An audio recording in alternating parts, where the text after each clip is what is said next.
ഇന്ത്യക്ക് തലവേദന സൃഷ്ടിക്കുന്ന ഒരു വാർത്തയാണ് ഇപ്പോൾ പുറത്തു വന്നിരിക്കുന്നത്.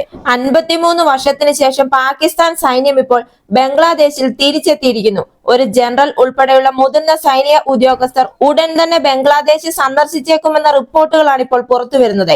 അതായത് 1971 കിഴക്കൻ പാകിസ്ഥാനിൽ നിന്ന് പാകിസ്ഥാൻ സൈന്യത്തെ തുരത്തി ഓടിച്ചതായിരുന്നു. ഇപ്പോൾ പുറത്തു വരുന്ന റിപ്പോർട്ടുകൾ അനുസരിച്ച് Pakistan joint chief of staff committee chairman general Sahir Shamshad Mirza ബംഗ്ലാദേശിലേക്ക് ഒരു നിർദ്ദേശം അയച്ചിരിക്കുകയാണ്. അതായത് അവിടുത്തെ infantry and tactic school, defence services command എന്നിവയുൾപ്പെടെയുള്ള ബംഗ്ലാദേശിന്റെ സൈനിക പരിശീലന സ്ഥാപനങ്ങൾ സന്ദർശിക്കാൻ ആഗ്രഹം പ്രകടിപ്പിച്ചിരിക്കുകയാണ് ഇപ്പോൾ.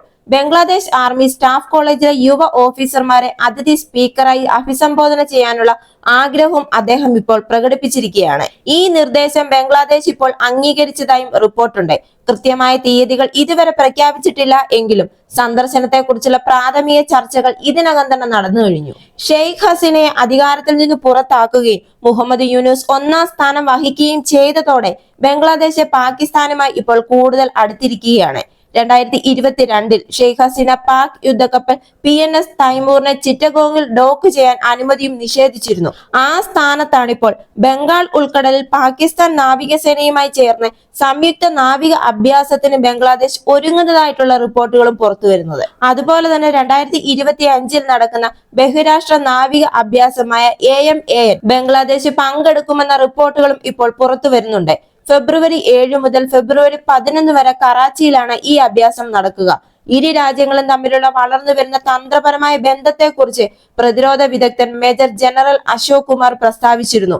നിലവിലെ ഗവൺമെന്റിന്റെ പാകിസ്ഥാനോടുള്ള അടുപ്പം ഓരോ ദിവസം കഴിയുന്തോറും വർദ്ധിച്ചുകൊണ്ടിരിക്കുകയാണ്.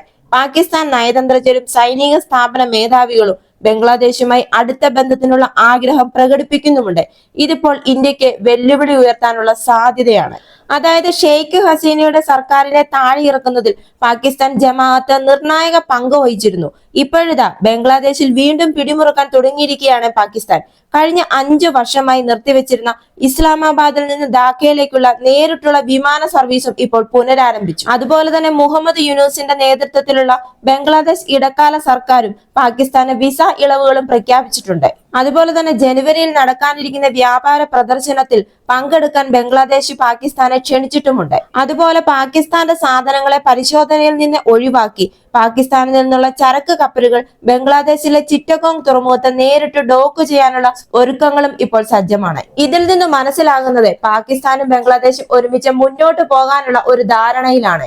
ഇത് ഇന്ത്യക്ക് ഭീഷണിയായി തീരാനുള്ള സാധ്യതകളുമുണ്ട്. ഇതുപോലുള്ള വാർത്തകൾ കാണുന്നതിന് വേണ്ടി മറക്കാതെ തന്നെ ഈ ചാനൽ ഒന്ന് സബ്സ്ക്രൈബ് ചെയ്യുക.